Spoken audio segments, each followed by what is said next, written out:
తిరుపతిని దొంగ అనడంతో ఆనందరావు చెంప పగలగొట్టిన రామరాజు, శ్రీవల్లి నాన్న కుట్రను బయట పెట్టిన నర్మద. అసలిదంతా ఎలా జరిగిందనేది వీడియోని స్కిప్ చేయకుండా చివరి వరకు చూడండి.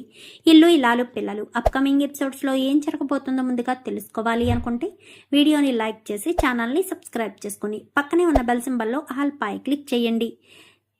శ్రీవల్లి నిజ స్వరూపం రామరాజు తెలుసుకోవాలి అని మీరు కూడా కోరుకుంటే కామెంట్లో ఎస్ అని టైప్ చేయండి. మొత్తం మీద చూసుకున్నట్లయితే గనుక రామరాజు నర్మద బండి మీద ఇంటికి వచ్చేస్తాడు. ఇంకా ఈలోపు వల్లి వచ్చి, అదేంటి మావయ్య గారు, వాళ్ళతో మీరెలా మాట్లాడతారు, వాళ్ళకి మధ్య గొడవలు జరిగాయి అంటూ పెద్ద రాద్ధాంతం చేయడంతో, నేను సాగర్ వాళ్ళ ఆవిడ బండి మీద రాలేదు, నా కోడలు నర్మద బండి మీద వచ్చాను అని చెప్పి రామరాజు గట్టిగా సమాధానం చెప్పి వెళ్ళిపోతాడు. ఇదిగో కోడలి పిల్ల, కడుపుతో ఉన్నావని ఊరుకుంటున్నాను, లేదంటే మాత్రం అస్సలు ఊరుకోను. నువ్వు గనక ఇంగిలాంటి పిచ్చి వేషాలు మళ్ళీ వేసావే అనుకో, ఇంకీసారి నేను మామూలుగా కాదు, నీ గురించి మా ఆయనకి చెప్పేస్తాను అంటూ చెప్పేసేసరికి అత్తయ్య అని చెప్పాను కానీ అత్తయ్యని కాబట్టే చెప్తున్నాను అని చెప్పాను కానీ ఒక్కసారిగా ఇంకా నా ఈ వల్లి సుక్కు ఇద్దరు కూడా షాక్ అయిపోతారు. ఇంకా అలా షాక్ అయిపోయిన తర్వాత ఇంకా రైస్ మిల్లులోకి వెళ్ళాడు కదా, వెళ్ళిన వాడు చక్కగా పని నేర్చుకోవడమో పని చేయడమో చెయ్యాలి. వాడి చేతి వాటం చూపించాడు కదా, ఆల్రెడీ ఇంటి దగ్గర భాగ్యం చెప్పింది, దొరికిందే సందు కదా అని నువ్వు పిచ్చి వేషాలు వేయకు, ఎప్పటికైనా రైస్ మిల్లును మనం హ్యాండ్ ఓవర్ చేసుకోవాలి, పిచ్చి పిచ్చి డ్రామాలు వెయ్యకు అని చెప్పకనే చెప్పింది. అయినా సరే చేతివాటం వదులుకోవడం అంత ఇష్టపడడు కదా, సో అందుకోసమని కావాలని చేతివాటం ఉపయోగించడం కోసం తను బ్యాగ్లో డబ్బుల వాసన వస్తుందని అప్పుడే రామరాజు ఎవరో షాపు వాళ్ళు డబ్బులు ఇస్తే డబ్బులు తీసుకుని కాస్త మిల్లుకి వెళ్ళిపోతాడు. వెళ్ళగానే చందుకు డబ్బులు ఇచ్చేస్తే సరిపోయేది, ఇవ్వడం మానేస్తాడు. తర్వాత ఇంకా ఈ ఆనందరావు కాస్త చూసి అందులో ఒక 20,000 రూపాయలు నొక్కేస్తాడు. ఇంకా తర్వాత చందు వచ్చి డబ్బులు లెక్క పెట్టుకోవడంతో తక్కువ వచ్చాయనగానే ఎవరైనా చేతివాటం చూపించారేమో అంటూ వాడే డబ్బులు తీసుకుని వీడి మీదకి తిరుపతి మీదకి నెట్టేస్తాడు. నెట్టేసేసరికి అల్లుడు నేను తీయలేదు అనగాని, మామ నాకు నీ మీద నమ్మకం ఉంది, ఆ 20,000 ఎక్కడున్నాయో ఏంటో నేను చూస్తానులే మామ అని చెప్పి ఇంకా అక్కడి నుంచి కాస్త చందు వెళ్ళిపోతాడు. ఇంకా వెళ్ళిపోయిన తర్వాత రామరాజు ఇంటికి వచ్చిన తర్వాత రామరాజు వాళ్ళతో ఇలా 20,000 తగ్గాయి అని చెప్పనేసరికి 20,000 తగ్గాయా, ఎందుకు తగ్గుతాయిరా, నేను మొత్తం లెక్క పెట్టే కదా అందులో పెట్టాను అనగాని, లేదు నాన్న 50,000లో 30,000 మాత్రమే ఉన్నాయి, 20,000 లేవు నాన్న అని చెప్పనేసరికి ఎవరెవరు వచ్చారు, బయట వాళ్ళు ఎవరొచ్చారు అనగానే బయట వాళ్ళు ఎవరూ రాలేదు, మా మామయ్య గారు మాత్రమే రైస్ మిల్లుకి ఎక్స్ట్రాగా వచ్చారు, మిగిలిన వాళ్ళంతా ఎవరి పనుల్లో వాళ్ళు చేసుకున్నారు, మా టేబుల్ దరిదాపులకు కూడా రాలేదు అనగానే ఇంకా ఆలోచిస్తూ ఉంటాడు రామరాజు. అయితే ముగ్గురు కలిసి ఒక్కసారి ఇంటికి వచ్చేయండి, ఇంటి దగ్గర తేలుద్దాము అని చెప్పాను కానీ మామ బండెక్కు అనేసరికి ఎక్కడికల్లుడు నేను ఇంటికి వెళ్తాను అనేసరికి నాన్న తీసుకుని రమ్మన్నారు అంటూ వాళ్ళ మామయ్యని అంటే ఆనందరావుని ఇటు తిరుపతిని ముగ్గురు కూడా ఇంటికి వచ్చేస్తారు. ఇంటికి రావడంతో ఏమైందిరా పెద్దోడా అనగానే ఇలా 20,000 తగ్గాయమ్మా, ఇంకెక్కడ తగ్గుతాయి, అయితే గీతే తీసుకొచ్చిన వాళ్ళే చేతివాటం చూపించుంటారు అని చెప్పి మాట్లాడేసరికి, బావగారు నోరుంద కదా అని నోటుకొచ్చినట్టల్లా మాట్లాడకండి, మీరు నిన్ననో మొన్ననో మాత్రమే పరిచయం అయ్యారు, తిరుపతి మా పెళ్ళైనప్పటి నుంచి ఈ ఇంట్లోనే ఉన్నాడు, మా పిల్లలందరినీ ఆలనా పాలన చూసినవాడు తిరుపతి, అలాంటి తిరుపతి మీరు తప్పు పడితే నేను చూస్తూ ఊరుకోను, తిరుపతి ఎప్పుడు అలాంటి పనులు చేసేవాడు కాదు అని చెప్పనేసరికి ఏమైంది మామయ్య అంటూ నర్మద వస్తుంది. జరిగిన విషయం అంతా చెప్తాడు. ఇంక తిరుపతి అయితే, అంటే మీరు తీశారు అని ఎవరంటున్నారు బాబాయ్ అని చెప్పాను కానీ, ఇంగో ఈయన అంటున్నారమ్మా అని చెప్పాను కానీ, అలాంటిదేమీ లేదు నర్మద, ఏదో తప్పు జరిగింది అనగానే, బావగారు ఒక్క విషయం అని చెప్పనేసరికి, ఏంటి బాబాయ్ ఏమంటున్నావు, తిరుపతి బాబాయే ఆ 20,000 రూపాయలు తీశాడు అని నువ్వు అంటున్నావా, తీయడం నువ్వు చూసావా, ఒక వ్యక్తి మీద నింద మోపినప్పుడు మన దగ్గర సరైన సాక్ష్యాలు ఉండాలి కదా, ఏమంటున్నావు నర్మదా, మా నాన్న సాక్ష్యం లేకుండానే చెప్తున్నాడంటావా ఏంటి, ఏమో తిరుపతి బాబాయే అక్కడికి డబ్బులు తీసుకుని వెళ్ళాడంట కదా, ఆ వెళ్లే దారిలోనే తిరుపతి బాబాయ్ ఏమైనా తీసుకున్నాడేమో, అది మా నాన్న అంటున్నాడు అంతే, అంతకుమించి ఏమీ లేదు అని చెప్పనేసరికి, చూడుపో వల్లి వల్లి అక్క, నీకు తెలియనప్పుడు నువ్వు మాట్లాడకు. ఏమో తెలియదు కదా, తీసుకు వెళ్ళారో లేదో తెలియనప్పుడు నువ్వెలా మాట్లాడగలుగుతావు, అలా ఎలా నువ్వు అనగలుగుతావు అని చెప్పి మాట్లాడేసరికి ఇప్పుడు ఏమంటావు? తిరుపతి బాబాయ్ డబ్బు తీశాడు అని అంటావా బాబాయ్ అని చెప్పనేసరికి అవును, తిరుపతే డబ్బులు తీసుకొచ్చాడు కాబట్టి తిరుపతి తీసుంటాడు. తిరుపతికి తప్ప అలాంటి అవసరం ఇంకెవరికీ లేదు. తిరుపతే ఖచ్చితంగా తీసుంటాడు అని చెప్పనేసరికి చెంప పగలగొడతాడు రామరాజు అయితే. ఒక్కసారిగా అందరూ షాక్ అయిపోతారు. చూడండి బావగారు, ఆల్రెడీ ఇందాక చెప్పాను, తిరుపతి మీద మాత్రం ఎట్టి పరిస్థితుల్లో నింద వేస్తే నేను ఊరుకోనని. ఎందుకంటే తిరుపతిని నేను వీడిని నా పెళ్ళైనప్పటి నుంచి కాదు, చిన్నప్పటి నుంచి చూస్తున్నాను. వీడేంటో, వీడు ఎలాంటి వాడో నాకు తెలుసు.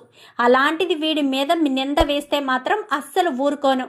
అసలు ఏమైందిరా పెద్దోడా అని చెప్పాను. కానీ ఇలాంటి సంగతి అనేసరికి అయితే ఖచ్చితంగా రైస్ మిల్లో ఏదో జరిగే ఉంటుంది అని చెప్పి అనగానే, మరి ఇప్పుడు ఆ నిజాన్ని ఎలా నిరూపించాలి, నిజం ఎలా నిరూపణ అవుతుంది అనగానే, నేను నిరూపిస్తాను మామయ్య గారు అని చెప్పనేసరికి, నువ్వు నిరూపిస్తావా, ఎలా అమ్మా అని చెప్పాను. కానీ చెప్తాను మామయ్య గారు, బావగారు ఒక్కసారి నన్ను రైస్ మిల్కి తీసుకువెళ్తారా అని చెప్పాను. కానీ తప్పకుండా అని చెప్పి ఇంకా చందును ఇటు నర్మదా ఇద్దరు కూడా బయలుదేరి వెళ్తూ, మామయ్య గారు నేను రైస్ మిల్కి వెళ్తున్నాను, వెళ్ళి తిరిగి వచ్చేంత వరకు ఎవరు ఎక్కడికి వెళ్ళనివ్వకుండా చూడండి అని చెప్పాను. కానీ సరేనమ్మా అని చెప్పనేసరికి బావగారు ఇంకా నేను వెళ్ళొస్తాను అనగానే, ఏ నర్మద వెళ్ళేటప్పుడు చెప్పింది వినిపించలేదా బాబాయ్ గారు?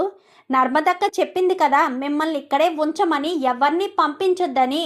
అలాంటి తప్పుడు మీరెలా వెళ్తారు, మీరు కూడా ఇక్కడే ఉండండి అని చెప్పనేసరికి టెన్షన్ పడిపోతూ ఉంటాడు. టెన్షన్ పడిపోతూ ఉండేసరికి ఎందుకంటే డబ్బులు ఆల్రెడీ దాచిపెట్టేస్తాడు, ఒక చోట దాచిపెట్టేస్తాడు. సో అందుకని ధైర్యంగానే ఉంటాడు, కానీ లోపల టెన్షన్ పడుతూ ఉంటాడు. ఇప్పుడు నర్మద రైస్ మిల్ దగ్గరికి ఎందుకు వెళ్ళింది, రైస్ మిల్ దగ్గరికి వెళ్ళవలసిన అవసరం ఏముంది అని ఆలోచిస్తూ ఉంటుంది. ఈ ఆలోచిస్తూ ఉండడంగా మీ నాన్నే తీసుంటాడే, మీ నాన్నే చేతివాటం చూపించుంటాడు. చూడు మీ నాన్న తెగ కంగారు పడిపోతున్నాడు. ఆ చేతివాటం చూపించడంతో ఇరుక్కున్నాడు మీ నాన్న వాలకం చూస్తుంటే నాకు అలానే అనిపిస్తుంది నర్మదా, సారీ వల్లి అని చెప్పనేసరికి ఇంకా వాళ్ళ నాన్న వంక చూస్తూ ఉంటుంది, వణికిపోతూ ఉంటాడు.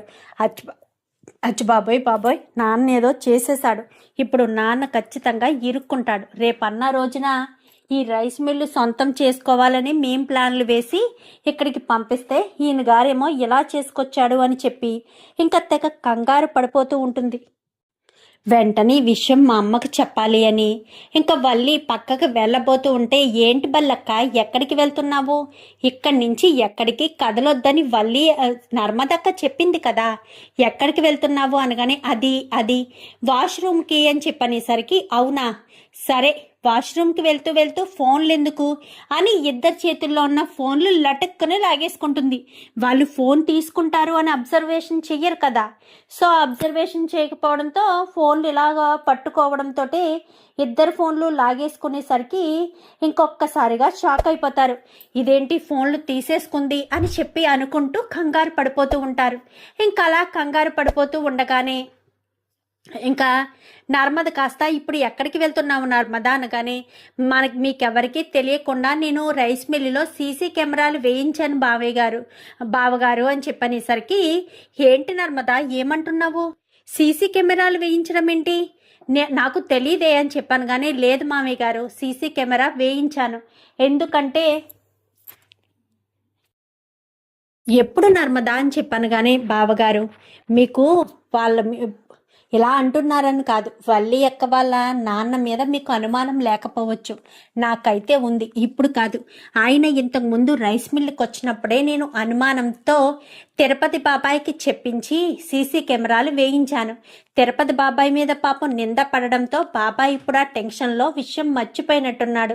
అందుకోసమనే నేను ఆ సీసీ కెమెరాలు ఏంటో చెక్ చేయడం కోసమే రైస్ మిల్లు దగ్గరికి తీసుకువెళ్ళమన్నాను అనగానే, సరేనమ్మా అని చెప్పి ఇంకా వాచ్మెన్ దగ్గర నుంచి లోపలికి వెళ్ళి, ఎక్కడమ్మా అనగానే, ఇదిగో ఎగ్జాక్ట్గా ఇక్కడ సీసీ కెమెరా ఉంది చూసారా అని చెప్పనేసరికి, అవును నర్మదా అసలు ఈ సీసీ కెమెరాల విషయమే నేను చూడలేదు అని చెప్పాను. కానీ సీసీ కెమెరాలు ఉన్నాయన్న విషయం తెలిస్తే దొంగతనం జరుగుండేది కాదులే బావగారు. అలా జరగకపోతే ఎవరేంటో తెలియదు కదా.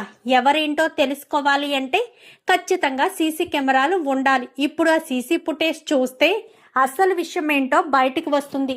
అసలు ఆ దొంగతనం ఎవరు చేశారో ఏంటో తెలుస్తుంది అని చెప్పి ఇంకా నర్మద చెప్పడంతో ఇద్దరు కూడా సీసీ కెమెరాలు ఎక్కడున్నాయనగానే ల్యాప్టాప్ ఓపెన్ చేస్తుంది. ఓపెన్ చేసి ఆల్రెడీ యాక్సెస్ ఉంది కదా, యాక్సెస్ ఉండడంతో వెంటనే ఓపెన్ చేస్తుంది. ఇదిగోండి బావగారు అనేసరికి, ఇంతకీ మీరు డబ్బులు ఏ టైంలో చూసుకున్నారు, ఏ టైంలో డబ్బులు లేవు అని చెప్పాను. కానీ పలానా టైంలో డబ్బులు చూశాను అనేసరికి, అయితే ఆ టైం కంటే ముందు నుంచి చూస్తే సరిపోతుంది అని చెప్పి వెంటనే ఇంకా టైం నుంచి కొంచెం ముందుకు చూస్తుంది.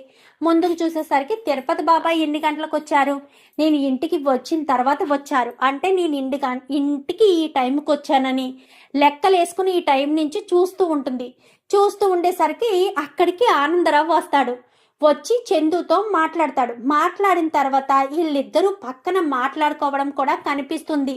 ఆ సమయంలోనే కుక్క స్మెల్ చూసినట్టుగా డబ్బులు స్మెల్ చూసుకుంటూ టేబుల్ దగ్గరికి వెళ్ళడం, ఒక పక్క మిమ్మల్ని అబ్జర్వ్ చేసుకుంటూ, చూస్తున్నారా బావగారు అని చెప్పాను. కానీ చూస్తున్నాను నర్మద, మిమ్మల్ని అబ్జర్వ్ చేస్తూ చూడండి ఆయన ఎలా చేస్తున్నాడో. అంటే డబ్బులు తీయడానికి ఆయన అక్కడికి వచ్చాడు. అక్కడికి వచ్చి డబ్బులు తీసి, చూసారా డబ్బులు ఎలా తీస్తున్నాడో అని చెప్పాను. కానీ అవును అని ఇంకా అదంతా కూడా సీసీ కెమెరాలో రికార్డ్ అయిందంతా కూడా వీడియో తీస్తుంది నర్మద. ఆ ల్యాప్టాప్లోంచి వీడియో తీసి అలా తీస్తూ పట్టుకుంటుంది. అతను రావడం, డబ్బులు తీయడం, డబ్బులు తీసి ఆ డబ్బుల్ని పాకెట్లో వేసుకుని అక్కడి నుంచి వెళ్ళిపోయిన తర్వాత ఇంకా వీళ్ళిద్దరి మధ్య, ముగ్గురు మధ్య డిస్కషన్ జరగడం, దానివల్ల తనని తిట్టడం, అన్నీ కూడా వరుసెట్టి అన్నీ కూడా జరుగుతూ ఉంటాయి. జరుగుతూ ఉండేసరికి అదంతా కూడా ఫోన్లో రికార్డ్ చేసుకుని ఇంకా వెంటనే రామరాజుకి ఫోన్ చేస్తుంది. మామయ్య గారు, మేము వచ్చేస్తున్నాము. ఒక అరగంట సేపు ఓపిక పడితే అసలు దొంగ ఎవరన్న విషయం బయట పడిపోతుంది. తిరుపతి బాబాయ్ దొంగతనం చేశాడా లేక మరొకరు దొంగతనం చేశారా అనేది మేము వీడియో తీసుకొస్తున్నాము. వీడియోను చూసి వాళ్ళకి మాత్రం కఠినంగా మీరు శిక్ష విధించాల్సిందే అని చెప్పి మాట్లాడేసరికి, దొంగతనం ఎవరు చేసినా సరే ఎవరిని వదిలిపెట్టను, తిరుపతి మాత్రం ఆ పని చెయ్యడు అని నేను ఖచ్చితంగా 100% చెప్పగలను అని చెప్పాను. కానీ సరే మామయ్య గారు వస్తున్నాము అని చెప్పి ఇంకా చెప్పడంతో తిరుపతి వంక చూస్తూ ఉంటాడు. ఏంటి బావా, నేనేం తప్పు చేశాను? నేను అసలు తప్పు చేసేవాళ్ళ కనిపిస్తున్నానా? నీకు నా గురించి చిన్నప్పటి నుంచి తెలుసు. నా గురించి తెలిసి కూడా నువ్వు నన్ను ఎలా తప్పు పడతావు బావా అనగానే, నేను నిన్ను తప్పు పట్టడం లేదురా, అసలు తప్పెక్కడ జరిగిందా అని చూస్తున్నాను అని చెప్పి మాట్లాడేసరికి, ఎక్కడ జరుగుంటుంది అనగానే ఇక్కడ జరిగింది తప్పు అని చెప్పి మాట్లాడడంతో, ఎక్కడ జరిగింది, ఏమైంది అని కంగారు పడిపోతూ ఉంటాడు. ఈలోపు నర్మద వాళ్ళు వస్తారు. రావడంతో, ఏంటమ్మా నర్మద, ఎవరు దొంగతనం చేశారు, ఎవరిదంతా చేశారు, అసలు ఆ 20,000 రూపాయలు ఎవరు దొంగతనం చేశారు అని చెప్పి ఇంకా రామరాజుని నిలదీసేసరికి, అదేమీ లేదు అని చెప్పి మాట్లాడుతుంటాడు.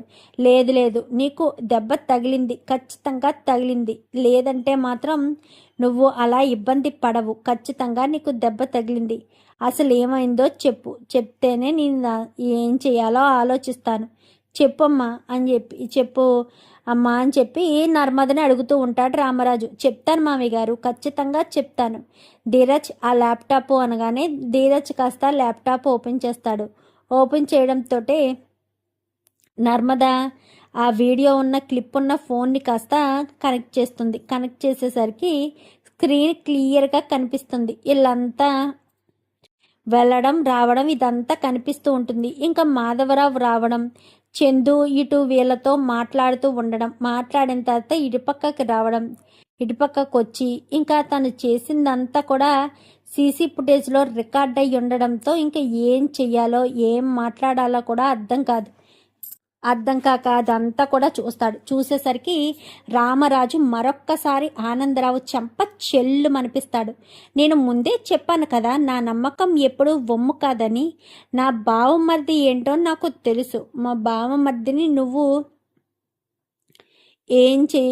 ఎలా ఇరికిందాం అనుకున్నావో కూడా క్లియర్గా తెలిసింది అని చెప్పి మాట్లాడేసరికి, ఓహో ఇప్పుడు తెలిసిందా, ఇప్పుడు ఇదంతా తెలిసిందా అని చెప్పాను. కానీ అవును ఇది కావాలంటే వీడియో చూడండి అని చెప్పి ధీరజ్ చేతికి ఇచ్చేసరికి ధీరజ్ కాస్త మొత్తం చూస్తాడు. మామ మన దగ్గర ఈ శాఖలు కూడా ఉన్నాయా, 20,000 రూపాయలు దొంగతనం చేసి బాగానే పాకెట్లో దాచేసుకున్నావు, మరి ఇప్పుడు పాకెట్లో డబ్బులు లేవేంటి మామ, ఎక్కడ దాచిపెట్టేశావా డబ్బులు, ఎవరికి ఇచ్చేసావు చెప్పు మామ అని చెప్పనేసరికి నేను కాదు అనగానే రామరాజు మళ్ళీ కొట్టడానికి చెయ్యెత్తుతాడు. క్లియర్గా మీరు డబ్బులు తీయడం కనిపిస్తుంది, ఆ డబ్బుల్ని దాచుకోవడం కనిపిస్తుంది. క్లియర్గా కనిపించిన తర్వాత కూడా నేను కాదు అని అనడానికి మీకు ఎలా నోరుస్తుంది?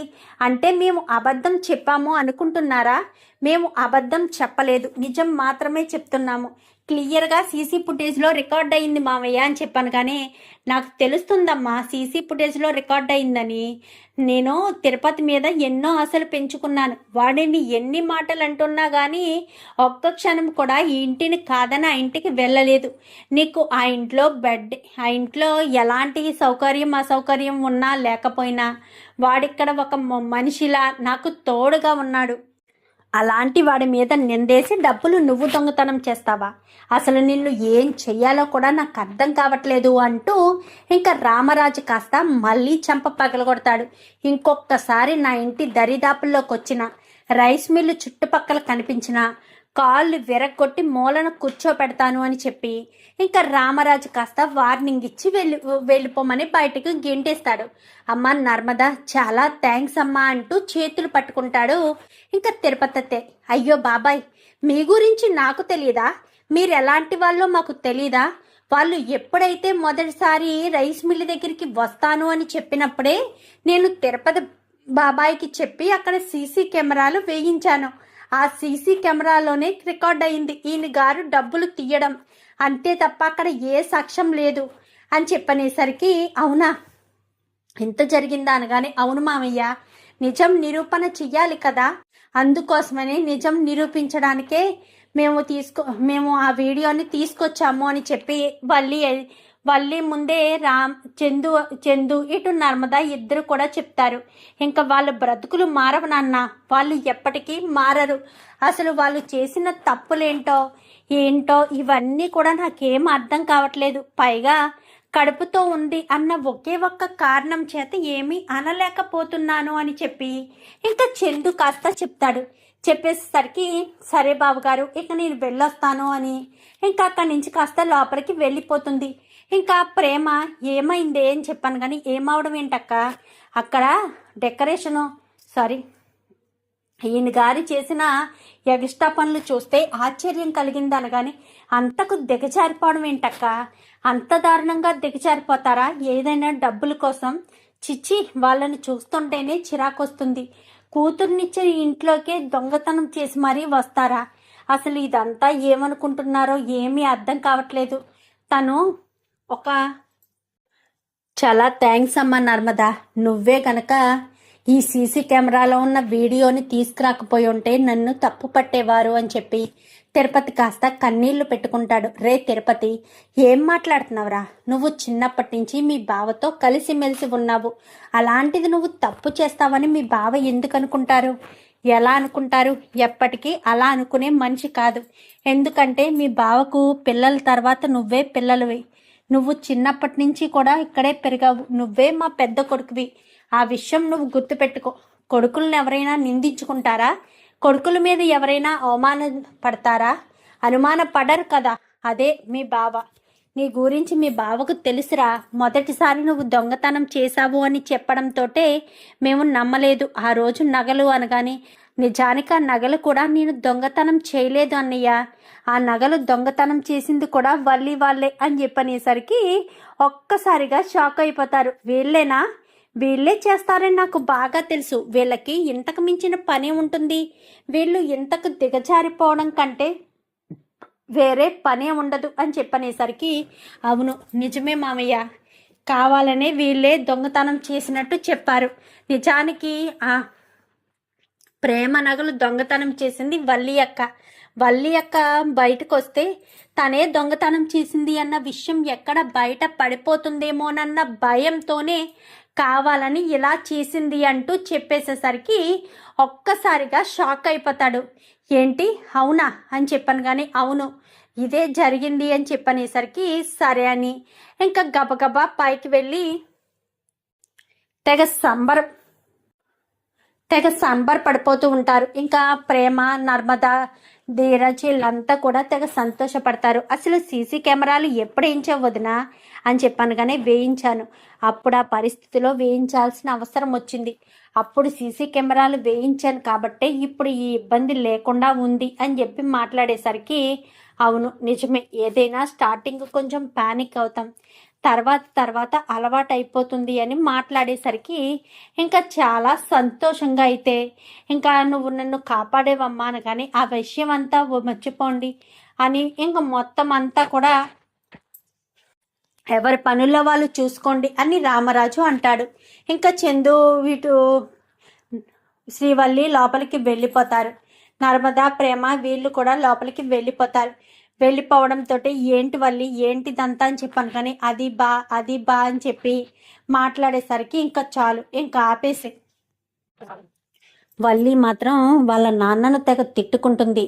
ఇంకా గదిలోకి వచ్చిన తర్వాత చందు తిడతాడు. మీ నాన్న చేతివాటం చూసావు కదా, అలాంటి వాడిని నువ్వు కావాలని రైస్ మిల్లులో పెట్టించావా, కావాలనే చేసావు ఇదంతాను అనగానే నాకేం తెలియదు బా అనగానే మీ అమ్మ ఏం ప్లాన్ చేసినా నీకు తెలియకుండా ఉండదు, నీ ఫోన్ ఇటు ఇవ్వు అని చెప్పి ఫోన్ కాస్త తీసుకునేసరికి ఇంకా వణికిపోతూ ఉంటుంది. ఎందుకంటే అక్కడ క్లియర్గా కనిపించేసరికి అంటే వీడియోలో ఆధారం కనిపించింది కదా, సో క్లియర్గా కనిపించేసరికి ఇంకా ఏం మాట్లాడాలో కూడా అర్థం కాదు.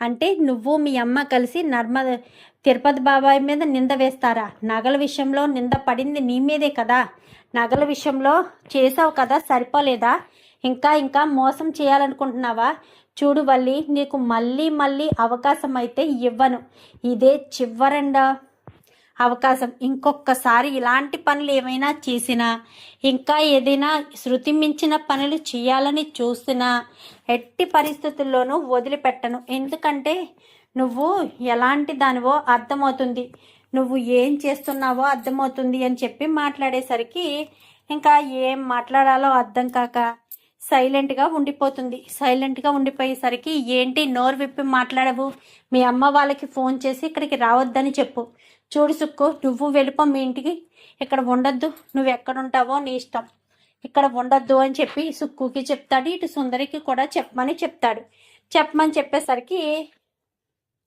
అది కాదు పెద్దనాన్నగారు అనగానే ఒక్క నిమిషం ఉండొద్దు, నా కోడల్ని చూసుకోవడానికి వాళ్ళ అత్తగారు ఉంది, చిన్న కోడళ్ళు ఇద్దరు ఉన్నారు, అందరూ చూసుకుంటారు అని చెప్పి మాట్లాడడంతో వాళ్ళకి పిల్లలు లేరు అన్నయ్య గారు, అందుకే మా చెల్లి చూసుకుంటుంది అనేసరికి మీ చెల్లికి పిల్లలు లేకపోతే ఇంకా తిరుపతి అయితే చాలా సంతోషపడతాడు. తను అలా తీసుకురాకపోయి ఉంటే నేనే దొంగని చేసినట్టు ఎంతలా నమ్మించారు, ఎంత మోసం చేశారు అని తెగ బాధపడిపోతూ ఉంటాడు. అప్పుడే ఏంటి బాబాయ్ బాధపడుతున్నావు అనగానే లేదమ్మా ఇంట్లో నుంచి ఎన్నో సంవత్సరాలుగా ఉన్నాను, కానీ ఇంట్లో వాళ్ళు ఎప్పుడు కూడా నా మీద ఎలాంటిది పడలేదు, ఇలాగా నింద పడలేదు, మా బావ నన్ను కాపాడాడు కాబట్టి చూశాడు కాబట్టి సరిపోయింది, లేదంటే ఎంత పెద్దది జరుగుండేది, నువ్వు సీసీ కెమెరాలో వీడియో ఉంది కాబట్టి సరిపోయింది, లేదంటే నేనే తప్పు పట్టానని నువ్వు కూడా నమ్మాల్సిన పరిస్థితి వచ్చేది కాదా అని చెప్పి మాట్లాడేసరికి అవును నిజమే నువ్వు చెప్పింది అని ఇంకా మాట్లాడుతూ ఉంటాడు. ఇంకా రామరాజు చందు ఇద్దరు బాధపడతారు, ఎందుకంటే చందు వల్లి విషయం అంతా కూడా చెప్పేశాడు కదా, సో అందుకని బాధపడుతూ ఉంటాడు. చూద్దాం రాబోయే ఎపిసోడ్స్లో ఇలాగే జరగాలని మీరు కూడా కోరుకుంటూ వీడియో నచ్చితే లైక్ చేసి ఛానల్ని సబ్స్క్రైబ్ చేసుకుని పక్కనే ఉన్న బెల్ సింబల్లో ఆల్ పై క్లిక్ చేయండి. ఇలా చేయడం వల్ల మేము పెట్టే ప్రతి వీడియో నోటిఫికేషన్ రూపంలో ముందుగా చూడగలుగుతారు. Thank you for watching.